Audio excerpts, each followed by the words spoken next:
Hello, everyone. Welcome to the Redefining Freedom Center's Building Bridges podcast, formerly the One America podcast. I'm your host, Sophia Nelson, CEO and founder of the Center, a Virginia 501c3 committed to protecting our precious freedoms and our civil liberties, but also to debating them and expanding them. And most importantly, doing what one of Virginia's favorite sons, Thomas Jefferson, talked about often after he wrote the Declaration of Independence.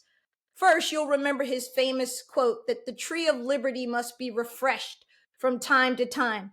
I'll put a pause there and we'll drop the second part of that quote, and then we'll pick up with a letter that he wrote to James Madison after the French Revolutionary War had begun.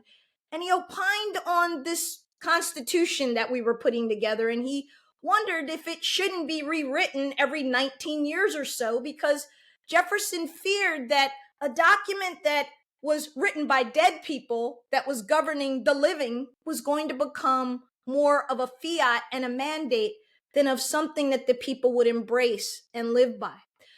I start there because my guest today is former Congressman Joe Walsh. He was a Tea Party member, a conservative Republican turned Republican for Harris. He is a prolific voice for our time and in these consequential times. And he has a wonderful podcast. If you haven't checked it out, The Social Contract, please do. Congressman Walsh, Joe, welcome. Sophia, it's so damn good to be with you. By the way, Thomas Jefferson is my favorite founding father, and I love that quote of his. You know, before we get into Jefferson, there was a fabulous series that I just watched on the History Channel, all 6 parts about Jefferson. Fascinating. I highly recommend it to all of those who follow me and follow Joe. Both of us are Jeffersonian Republicans, and that is something very different than today's Republican. Joe, for our viewers, take a few minutes to tell us where we are in this moment, 30 days from the inauguration of Donald Trump as the 47th president. Where are we right now? What is the state of this republic? We're in trouble, Sophia. One of America's 2 major political parties is an un-American, authoritarian embracing cult. That's where we are. I mean, we've had 2 major political parties for 168, 70 years. This duopoly. I'd love to see a bunch more parties. But right now, of the 2 parties, one of our parties is fully un-American, led by someone who is utterly un-American. We're in trouble. This experiment in democracy is in a lot of trouble. Now, Joe, those are tough words. And for people who are on the Trump side, the MAGA side, if you will, the 77 million Americans who voted for this, how do you explain to them that we're in trouble? They don't seem to see it that way. Even though I think the most partisan person has to admit, and I know a lot of Republicans in private, as do you, who will say this to you and me, that this has been 30 days of chaos. People are afraid. People are concerned. 200,000 federal workers let go or fired or offered packages in 30 days. Planes literally falling out the sky. Elon Musk rummaging through the American taxpayers' records, Social Security numbers, addresses with a colleague named Big Balls. You can't make this up. Explain this to the people that voted for this, why this is a problem. So here's what's cool, Sophia. I've got a weird, unique perspective because unlike you were principled from the beginning. It took me a little bit to get there. I come from MAGA. I come from the crazy-ass Tea Party. I voted for Trump in 2016. I call myself a reformed MAGA gangbanger. So I come from, Sophia, I come from that world. These MAGA folks, they're my brothers and sisters. They were my voters. They were my supporters. So I know I know where they're coming from. and I still engage with them every day. But Sophia, what's fascinating is you and I watched a Republican congressman from Georgia the other day have a town hall the other night. And oh my God, I watched that town hall, a Gave me hope. Republican congressman, Republican constituents, and they were pissed off at him because everything Musk and Trump are doing scare them. But Sophia, as I listened to that town hall, it hearkened me back to my Tea Party days when I would have town halls and Tea Party folks would complain about Barack Obama signing this executive order, too much power. And to me, the Tea Party was all about we feared a concentration of power. And now we're there 1,000-fold. But I do think MAGA Tea Party people are going to begin to get that. I don't know if you do. I think that what I would like you to explain to the people watching us is what was the Tea Party and why did the Tea Party come about? Because I think that this is the Tea Party on steroids, MAGA, right? But I also, as I opened up with intentionally with two important quotes from Jefferson, the second one being most important, which is, I think you and I would agree, Joe, that there is government waste, there is government abuse, government has gotten too big, the deficits are too large. That's been a problem for the last 50 years, definitely the last 25 years. And Trump, ironically, ran up the highest deficit of any president for a one-termer than all of the last something like 10 combined. Okay, so folks, these are facts and facts matter. I say that to say to you, tell me what the Tea Party was about and how did it turn the wrong way? Because I think in its inception, it started with kind of the right idea. The government was out of control. Oh, Sophia, it's my favorite question, and I got to get off my ass and write the book because I come Please from do. the party. I'm going to. Hey, look, to understand the Tea Party, you've got to understand what led to Trump. So I always say there were two parts of the Tea Party. One was the part I identified with. Government's too big, too damn much debt. We're bankrupting future generations. That's what led me, and that's what motivated a lot of the Tea Party folk. But there was an uglier side to the Tea Party as well. Kind of, the culture war stuff. Like America is becoming less white every day and less Christian every day. And I want to get back to that nice white 1954 America. That was also part of it. I went to Washington, Sophia, part of the Tea Party class, because I wanted to go after the debt. I found out in about 2 hours in Congress that Republicans didn't give a damn about the debt. So we didn't deliver on that part of the Tea Party. And then Trump came along a few years later, Sophia, and he tapped into the uglier part of the Tea Party. Look, and I'd love your perspective on this.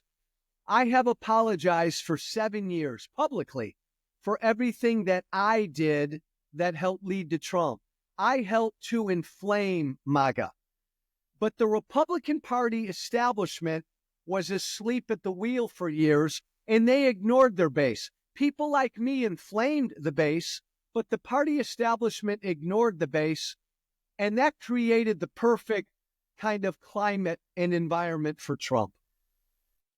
You said a lot there, but folks, I think what you heard was, again, regular, everyday working people in this country, whether you're a farmer, a school teacher, a nurse, a fireman, a policeman, you work for your local government, you work for the federal government, regular folks are worried about everyday issues. And one of the things that seems to really enrage folks as I'm watching some of the commentary and justification, Elon Musk got on a stage yesterday, Joe, on, I guess that was Tuesday or Wednesday, with a chainsaw. Literally a chainsaw. If you haven't seen this, Google it. And he looked like he was high. He had on sunglasses. And I thought to myself, Jesus Christ, where did we get to the place where we have outsourced our government and our downsizing of government and who decides who has a job and who doesn't to a guy like this? Donald Trump has outsourced the government to Elon Musk. Can you tell us what that's about? Like, how did that happen? What's happening here? Sophia, you and I, Jeffersonian Republicans, if we were around way back then at the revolution, I mean, we would have been motivated by, we did not want to be ruled by a king. We did not want to be ruled by a king. It's gotten to the point where the Republican Party base, from which I come, is fully radicalized. And I'm telling you, Sophia, they've told me every day for years now that they are fine being ruled by a king as long as the king gives them the shit they want. Sophia, they've told me this over and over and over. Put a pin in that and stop there, because you said something important.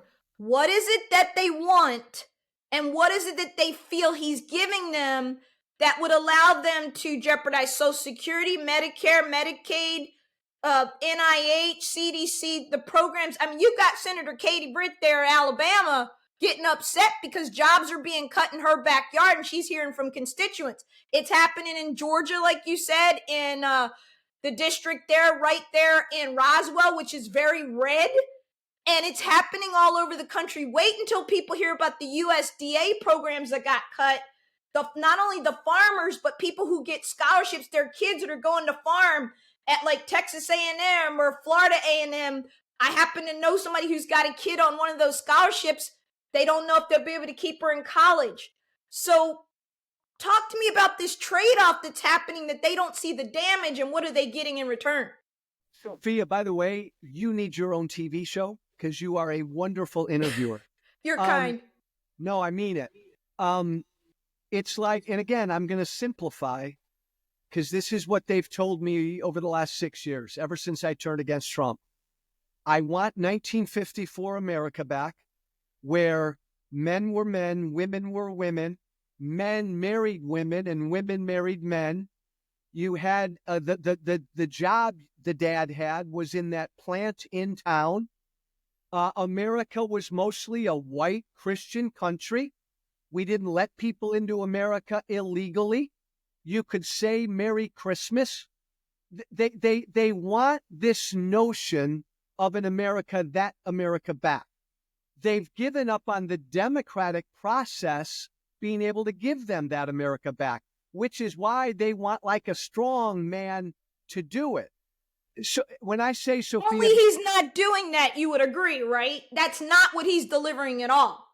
No, he throws them some red meat, like I'll go after DEI, and he says bullshit, Sophia, like, remember he said during the campaign, I'll make it legal for you to say Merry Christmas again. It's all bullshit, but he feeds them. It's already legal. Yeah, but he feeds them enough of that. But you're right. They're going to start to feel the economic pain from what he's doing. And that's really, I think, the only way MAGA begins to turn. They have to feel the hurt. You know, you mentioned 1954. I find that to be an interesting year because that's the year Brown versus the Board of Education was decided by the Supreme Court unanimously. It's the year that America began to legally desegregate the schools, although it had to be enforced by Eisenhower through Kennedy and Johnson, all the way down really to Nixon, with busing to enforce the Supreme Court's ruling in Brown. And it seems to me that there's a racial undertone here. Maybe it's an overturn. Can you speak to that as someone who was part of that movement, the Tea Party, but what you see now that's really turned ugly, Joe? I mean, everything that we as Black people do, or that women do, or other marginalized groups do is DEI. We're not qualified for anything. We're not smart enough for anything. And then you bring in Pete Hegseth and Sean Duffy and Elon Musk and Kash Patel, and I could go on and on and on. The most unqualified cabinet we've probably ever seen. Explain that to me, how this works. So, Sophia, as a rule, I will call Donald Trump every effing name under the sun because I think he is a horrible human being. I think he's a traitor to this country. But as a rule, I do not attack Trump voters and supporters only because I used to be one. I understand. And Sophia, full disclosure, I was a syndicated right-wing radio guy. I helped to feed them bullshit. I helped to lead them astray. So I've got to live with this guilt. But here's what I think. They're good people, but they've been confused and kind of angry because, Sophia, think about it, the amount of social change we've experienced in the last 20 years, like their heads are spinning. It was only 13, 14 years ago that Barack Obama and Hillary Clinton opposed same-sex marriage. That was only 4 years ago. So you've got primarily, Sophia, an older white base. Things are changing in a nanosecond. Nobody's explaining to them why this is good, why it's great to welcome all God's children into this country. And then along comes a demagogue, and he feasts on their confusion. And I can't deny, Sophia, there's a racist and bigoted element to it. It's part of it. But I think they still can be saved. They've just been fed such a line of bullshit. Well, Joe, you're a student of politics like me. Lyndon Johnson said it best, right? If you could take the lowest white man and convince him that he's better than, the highest black man, if you will, paraphrasing what Johnson is saying is that you feed them this stuff. You keep feeding them the racial division. You keep telling them that somebody's taking something. You keep telling them that those guys are getting something that you're not allowed to get and that you're being discriminated against as a white person. It'll work every time. And it does. And I think that what bothers me, however, I don't think these people are dumb. I know that people deride these voters and downgrade them and call them stupid and deplorable and all that. And I agree with you. I don't think that's appropriate. But how can they not see that Elon Musk is the richest man in the world and doesn't give a rat's ass about them, their families, their pain, their suffering, and neither does Donald Trump, is a guy who made $20 billion 2 days before he took the oath of office on a minted coin. Like, help me understand, what am I missing? I really want to understand how they don't see and how Christians support this man is beyond my understanding, because I am a Christian, a practicing one, and I find him grossly offensive to my faith. These folks, I agree, are not dumb, but let's be real. And I get tough with them when I talk to them every day. Fuck it. They believe the lies. Donald Trump and Elon Musk lie to them 100 times a day. And ultimately, they're responsible for believing these lies. Haitian migrants were not eating people's cats and dogs. Donald Trump and Elon Musk lied to them, but they believed those lies. That's on them. Oh my God, Sophia, 3 weeks ago, 67 people perished in Washington, D.C. in that horrible plane crash. And the very first thing Donald Trump comes out and says, he blames it on DEI, like it was horrible. Air traffic controllers. Yeah. But you're a MAGA voter. You should be offended by this. But they accepted it. They embraced it. So we're at a point now where I just think, Sophia, he's their son of a bitch. And they will tell me. Archie Bunker on steroids, I like to say. And they'll tell me, Sophia, to my face that, Joe, the Bible is full of super flawed people that God chose.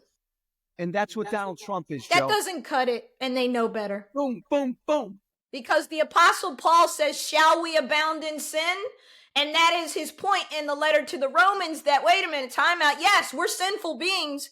We are messed up, jacked up on our best day, but that doesn't mean we get to abound in it and just be nasty, mean, perverted, sick people. And the more you learn about Trump and Musk and Hegseth and that whole posse, they are adulterers, they are liars, they are grifters, they're alcoholics, they're accused sexual assaulters. I mean, it's really stunning to me. You're old enough like me to remember Ronald Reagan. This is not the Reagan Republican Party. Can you speak to that, how they are different? I want to talk about how the Republican Party we knew is dead And I don't know what to call this. And I think we're all struggling because John Thune, and all of them, they just fall in line, Joe. There's no, Joni Ernst is someone I know well, I like. And she folded on Hegseth. She didn't want to. She opposed him. She didn't think he was good, but they threatened her and she backed down. Like, where are we in this republic if the Senate is being held hostage by being primaried by Elon Musk? Well, Elon Musk and Donald Trump. Sophia, the alternative is if you're a Republican, you're a Joe Walsh or an Adam Kinzinger, and you stand up against it publicly, you end your career as a Republican. And most of these people in the House and Senate, they live for their career. Yep. They live for that power, so they don't want to lose it. Sophia, the Reagan party, why were you and I Republicans? Because we believed in freedom, free trade, the markets, and opportunity for all. Mm-hmm. This is a party that, again, embraces authoritarianism. They do not want America involved in the world. They want to build a wall around America and keep America out of the rest of the world. They don't believe in NATO. We give Trump a lot of shit because he badmouths NATO and all of our friends. Talk to the Republican Party base every day like I do. They don't give a damn about NATO. Sophia, they're ignorant. They don't understand NATO. Well, two things. Partly. I mean, you would agree, right? Well, I think partly, but they also revere strongmen. A lot of the base really looks up to Putin. I mean that. Tucker Carlson speak for the base. This is a real problem, and this is why Republican senators will keep their mouth shut. Okay, Joe, let me play devil's advocate here. I think you're spot on, but here's my challenge. There's this thing called checks and balances. What is the Senate going to do? What power do I have as majority leader or as a chairman of a committee if I've ceded my Article 1 power to the Article 2 branch and I've decided that I'll just keep my mouth shut? Like, what am I doing? What's the power? I guess I'm confused. So you're John Thune, a majority leader in the Senate, or you're Mike Johnson, Speaker of the House. Here's what they've said to themselves. And by the way, Sophia, we are in a constitutional crisis, my historian, because right now we only have two independent branches of government. The legislative branch is checked out. But if you're Mike Johnson or John Thune, what they've told themselves is, yes, this is wrong. We've ceded all of our power to him, but here's the deal. We'll outlast him. We'll let him do what he wants for 4 years, but I'm still going to be Senate Majority Leader in 28. Mike Johnson, I'm still going to be Speaker of the House, so we can get that power back after Trump leaves. This is what people around them, Sophia, have told me. I think it's wrong, but this is what they think. They really think the American people are stupid, don't they? And they really don't understand that, particularly when you look at this region right here. Let's take Maryland has 153,000 federal workers. Virginia has 143,000 federal workers. You begin to look at the impact, Joe, of lost jobs, lost grants, military contracts. I don't imagine that people aren't going to be really pissed off about that come 2026. I think, Sophia, there's a great chance for Democrats to take back the House in 26. Yes, because people are going to begin to feel the pain. They're feeling it now. Again, we saw it in that Georgia town hall last night. These were Republicans who were feeling the pain. I just don't think it's going to be prevalent enough to impact Republicans in Congress. I do think it will help Democrats take back the House. And Sophia, we're not even talking about the Democrats, how they got their problems. And if they don't, here's the deal. If Democrats don't get their act together, I don't care how bad Trump is, MAGA will still prevail. So the Democrats got to do something. But Thune and Johnson and congressional Republicans will not make a stand at all unless their base turns on Trump. And I don't see that happening. Well, Joe, let's talk about that. So if you see more of what we saw in Georgia in the Roswell district with McCormick, I think his name is. Yeah. What do you, if they see more of that, do they grow a backbone? Or is this so this is strictly transactional is what you're telling me. There's no more oath to the Constitution for the Republicans. It's transactional. Yeah, but let me add one nuance, Sophia. It mostly is transactional. I turned against Trump publicly 6 years ago. In the first year or two or three after I did that, I would hear from hundreds of my former colleagues who privately would tell me, Joe, I agree with what you're saying about Trump. I just can't say it publicly. I don't hear from them at all anymore.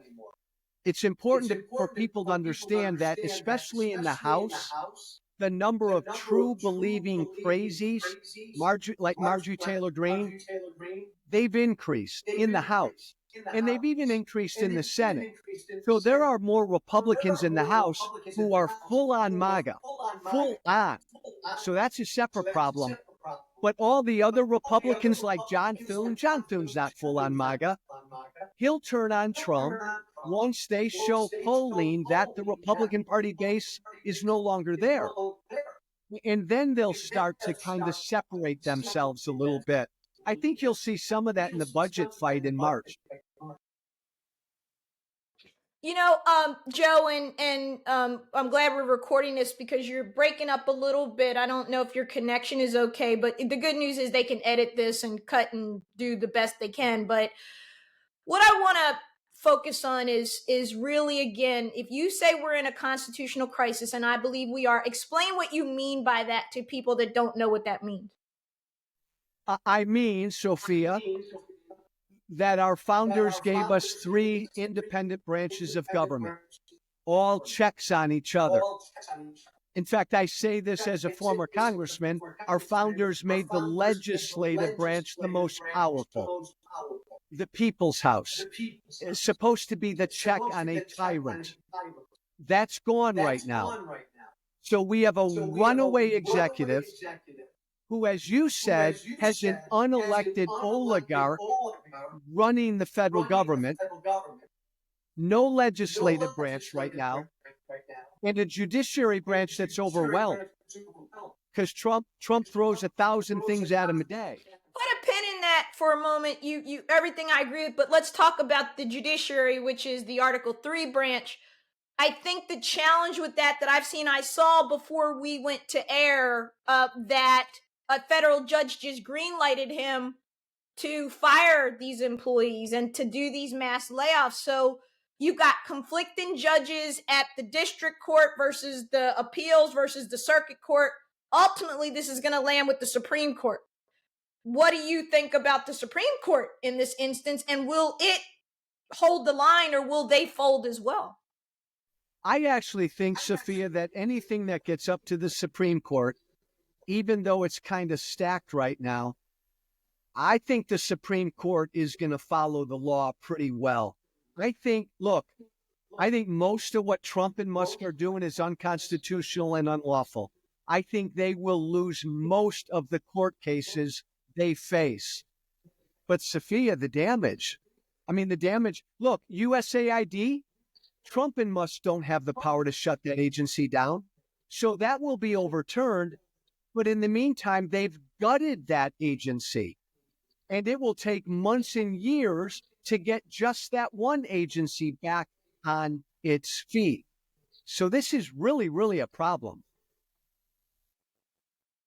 Yeah, I think you're right. And I think that, as we're winding down here, Joe, I want to get back to what I think is the most important part of freedom, which is what is the pathway forward for the United States if what we've seen in the last 30 days has been a wholesale rejection of NATO, abandonment of Ukraine, embrace of Putin, firing of federal employees, recklessly letting go the nuclear folks until they realize, oops, can't do that, have to rehire them.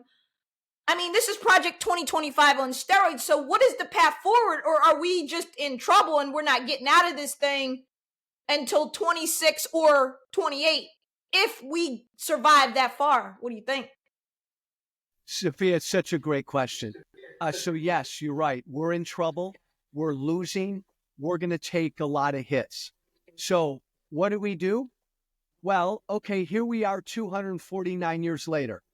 This nation rebelled against the king. 249 years later, we have a king in the White House.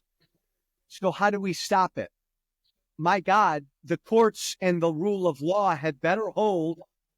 But Sophia, the American people got to get off their ass. How the hell did we get to a point that we elected a tyrant? I would argue it's on us. The American people stopped doing their job. I agree. My favorite founding father, Thomas Jefferson, said, this thing won't work. This experiment will not last if the American people don't stay informed and educated. We've stopped doing our job, and we've become dependent upon government, and now here we are. So the American people need to rise up and take back their government as well. How do we do that? Give us a few things of how do we do that? We resist. We contact our representatives 10 times every day. We march. We take to the streets. We engage in civil disobedience and fully get arrested. We inform people about our truth. We all have our circles. You and I have large platforms. Everybody listening to us, though, has a platform. Every day we should be throwing nuggets of truth at the people we know.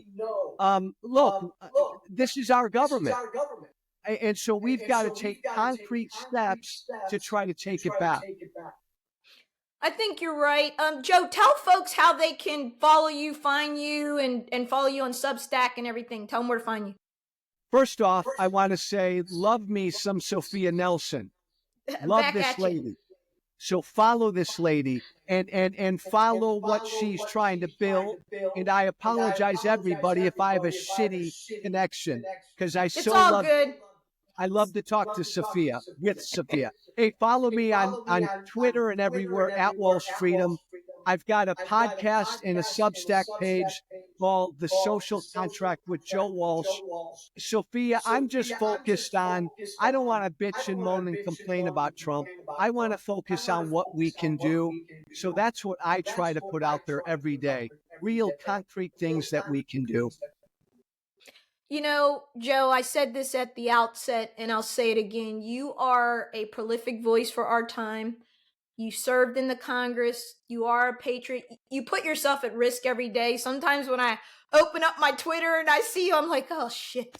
You know, like, I'm praying for my brother because you are in their face 24/7. But we need a million of you and me and Michael Steele's and the rest of us who are willing to speak truth to power, particularly those of us who are former Republicans who are homeless now because our party's been hijacked. Let me end with this question. Does the Republican Party come back from this, or does a third party emerge? No, the Republican Party that you and I know and love, Sophia, never comes back. Not in our lifetime. You and I are Republicans in exile. There's still a lot we can do. I think we're at one of those moments in American history where a new party is eventually going to come to the fore. But this Republican Party, it's MAGA till the last dog barks. Do you think Trump will try to run again in 28? Yes. By the way, the biggest failure in this Trump era is the failure of imagination. We've just never imagined how bad he can be. He tried to overthrow an American election. Of course, he will defy court orders. And of course, he will try to run again. Well, folks, there you have it. That is the last word. This is an amazing conversation. Joe and I could talk for hours, literally, and I've been on his podcast, and I'm glad to have him here, and we will make sure you get the best parts of this. We had some technical stuff, but that's okay. That's the way technology works, but it brings us together, and it lets us have these discussions. Joe, I love you, brother. Give your wife a big hug, and I'm looking forward to a lot more. Can I say one more thing, Sophia? Absolutely can. I adore your voice. hit me over the head, and I want to do all I can to help promote what you put out there. Keep going, my dear. Thank you. Love you. Bye-bye. Thanks, Sophia.